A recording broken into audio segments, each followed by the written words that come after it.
shiny like a limousine. You're spending like a cash machine.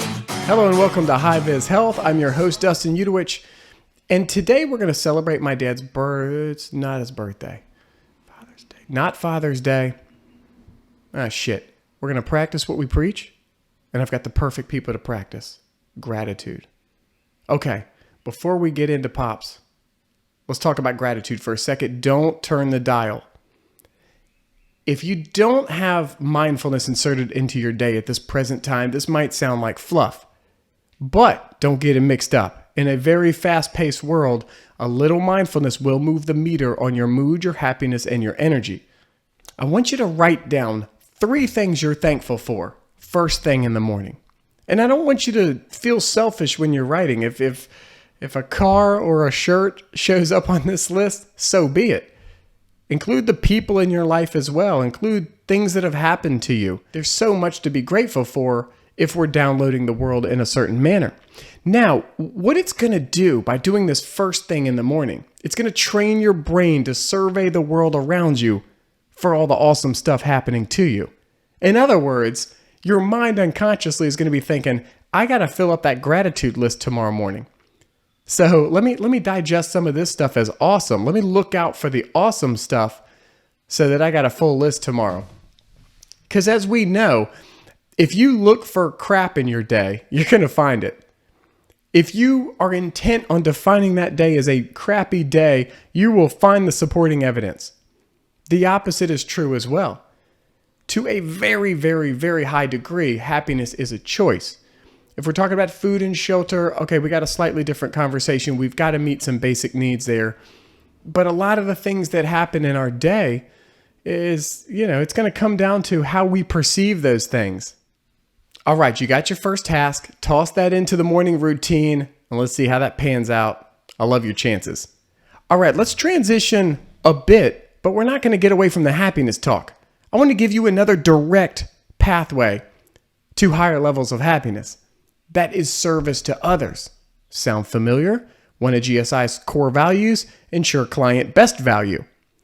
All right, when I think of service to others, I cannot help but think of my lifelong hero. If you know me, you know this about me. I love my dad.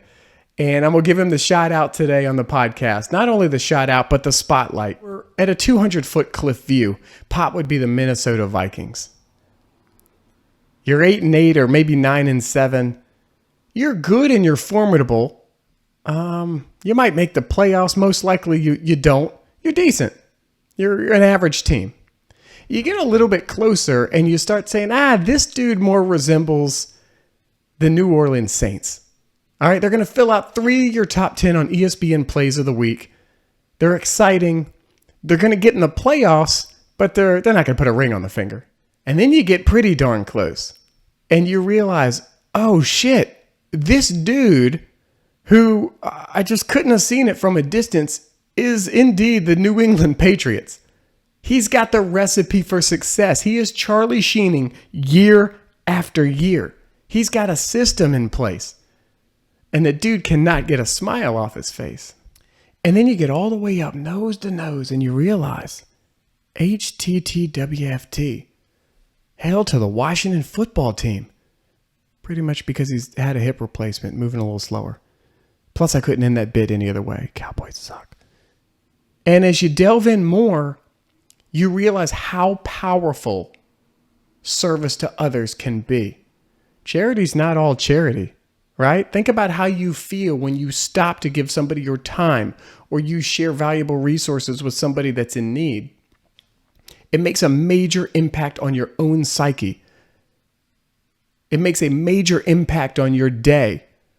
It makes a major impact on the way other people around you act. I was recently on the road for work, and I was at a Panera getting a little work done, and a girl walked in. She looked like she was 18 or 19 years old, maybe a freshman, sophomore in college.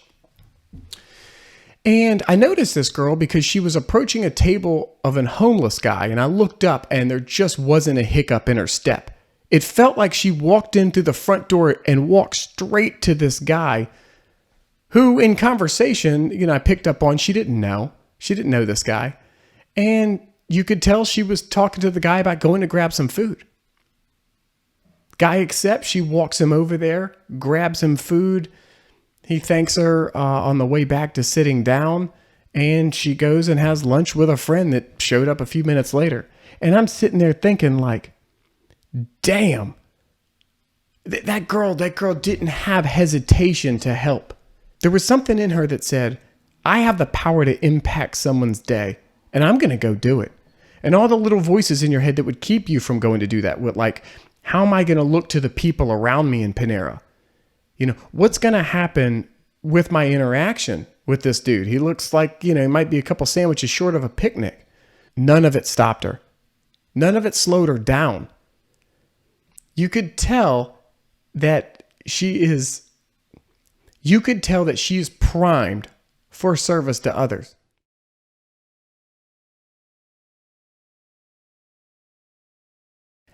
My dad has made a life of happiness off of service to others. He gets his energy and his momentum and his happiness from interaction with others. I was back in hometown. I went to visit my dad in his office recently. And I think the most expensive thing in his office was probably a $10 bill in his wallet. And 20s are way too risky when you're old. And to no surprise, I'm looking around the office. And what dominates the scene is pictures. Either pictures of my dad with people he loves, or pictures of people who've inspired my dad. Inspired him to go on to serve others. And it makes me think about his office at home, which is literally wall to wall things that would make you happy.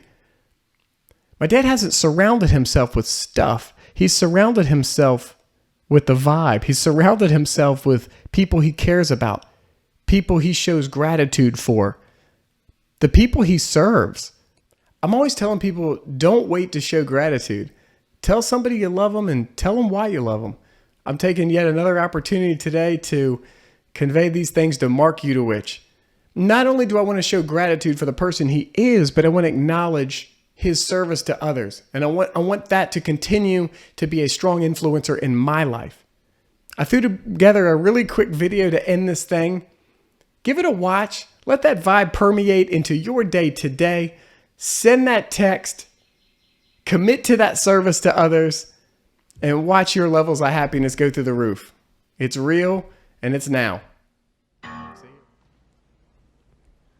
Sometimes in our lives, we all have pain. We all have sorrow. But if we are wise, we know that there's always tomorrow. Lean on me when you're not strong, and I'll be your friend. I'll help you carry on, for it won't be long till I'm gonna need somebody to lean on. Just call on me, brother, when you need a hand. We all need somebody to lean on. I just might have a problem that you'll understand. We all need somebody to lean on. Why don't you lean on? If you need a friend, I'll be your friend. Come on and lean on me. Please won't you swallow your pride? If I have things you need to borrow.